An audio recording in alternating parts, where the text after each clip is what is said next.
ज्या पेशंटला खोकला आहे त्या पेशंटला समोर खुर्चीवर बसून या नमस्कार, मी गणेश महाराज गावंडे यूट्यूब चॅनलवरून आपलं स्वागत करीत आहे। असं आहे की खोकला हा लहान मुलापासून जन्माला आलेल्या मुलापासून तर युवावस्थेमध्ये म्हातारपणामध्ये मरेपर्यंत हा असा आजार आहे की म्हणजे सर्व स्तरातील लोकांना खोकला हा म्हणजे होणारा आजार आहे। या आजारावर आपल्या ऋषीमुनींनी म्हणजे ॲक्युप्रेशर पद्धतीमध्ये अतिशय चांगल्या प्रकारचा एक इलाज आपल्याला सांगितलेला आहे। ॲक्युप्रेशर जी पद्धती आहे ही आपली पुरातन भारतीय पद्धती आहे आणि या पद्धतीचा उपयोग आपण कमी घेऊन राहिलेलो आहोत आणि परदेशामध्ये ही बौद्ध भिक्षुकाद्वारे ही जी पद्धती आहे ती परदेशामध्ये गेलेली आहे आणि त्या ठिकाणचे जे नागरिक आहेत हे परदेशामध्ये त्याचा बराचसा फायदा घेऊन राहिलेला आहे आणि आपण आपली भारतीय पद्धती असताना सुद्धा आपण यामध्ये या ठिकाणी मागे पडलेलो आहोत। तर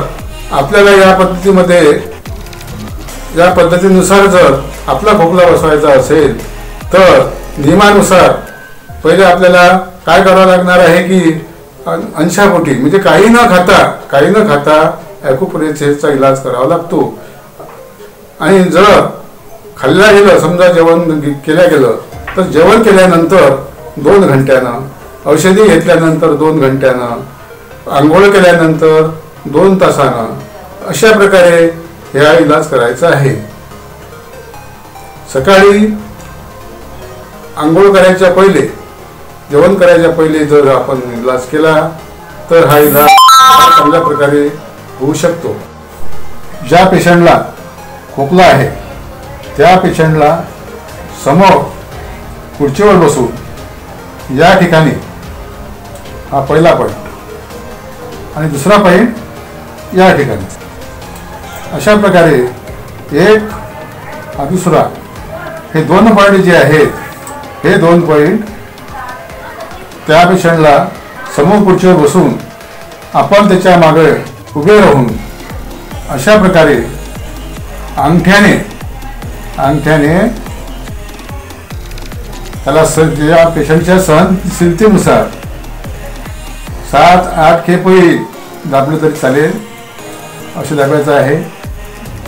असे पॉईंट दाबल्यानंतर पेशंटचा खोकला हा लवकरात लवकर कमी पडून त्याला आराम मिळतो। पॉईंट हा खांद्याच्या सेंटरला आहे म्हणजे मान आणि खांदा याच्या सेंटरला हा पॉईंट आहे आणि हा पॉईंट हे दोन्ही पॉईंट जे आहेत हे सेंटरला या ठिकाणी दाब द्यायचा। खोकल्यावर ॲक्युप्रेशरचा अतिशय उपयुक्त आणि कितीही दिवसाचा खोकला जरी असेल म्हणजे खोकला कमी दिवसाचा असेल जास्त दिवसाचा असेल कोणत्याही प्रकारातला असला तरी आता आपण जे या ठिकाणी कृती करून दाखवलेले जे पॉईंट आहेत ते पॉईंट केल्यानंतर ते पॉईंट नियमानुसार मागे सांगितलेले जे नियम आहेत ते नियम पाडून आपण जर ते पॉईंट केले तर आपला खोकला पहिलाच सुरुवात करता बरोबर म्हणजे कमीत कमी थोडासा फरक पडतो आणि फरक पडता पूर्णपणे खोकल्याला आराम मिळू शकतो। कोणत्याही प्रकारची औषधी जर घेतल्या नाही गेली तरी चालेल पण घेतली तरी म्हणजे त्याच्याबरोबर आपण ॲक्युप्रेशरचा इलाज जर केला तर यात कोणताही फरक पडत नाही। कोणत्याही उपचाराबरोबर आपण ॲक्युप्रेशरची इलाज हा करू शकतो। ॲक्युप्रेशर पद्धतीचा हा जो उपचार आहे हा आपण आपल्याला स्वतःच्या कामात पडतोच, पण काय आहे की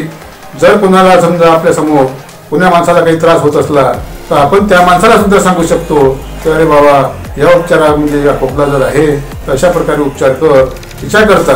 कोणाला जर हा त्रास होत असला तर आपण आपल्या मोबाईलवरून त्या माणसाकरता शेअर करून हा व्हिडिओ त्यांना सुद्धा दाखवा म्हणजे कारण काय आहे की त्याच्यामुळे त्या लोकांना सुद्धा फायदा होईल आणि आपलं सुद्धा एक पुण्याचं काम या ठिकाणी होणार आहे। आपण चॅनलला